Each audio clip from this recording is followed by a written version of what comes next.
बानी पीटीआई को तकलीफ हुई है, सवाल उठाना उनकी जमात का हक था। उनका बरवक्त इलाज क्यों नहीं करवाया गया, इस बात की तहकीक करनी चाहिए।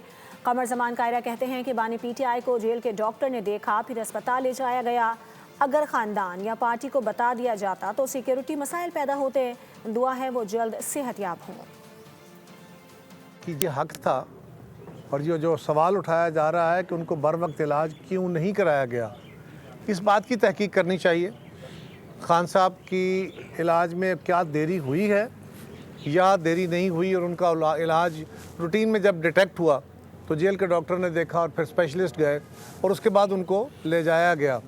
क्या उसके अलावा कोई और अस्पताल इलाज था और क्या गवर्नमेंट उससे पहले बता सकती थी? ये जो कहा जा रहा है कि उनको ख़ानदान को बता देना चाहिए था, उनकी पार्टी को बता देना चाहिए था।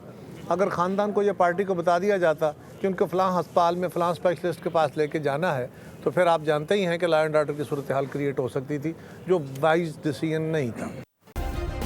सब्सक्राइब करें और बेल दबाएं ताकि कोई खबर रह न जाए।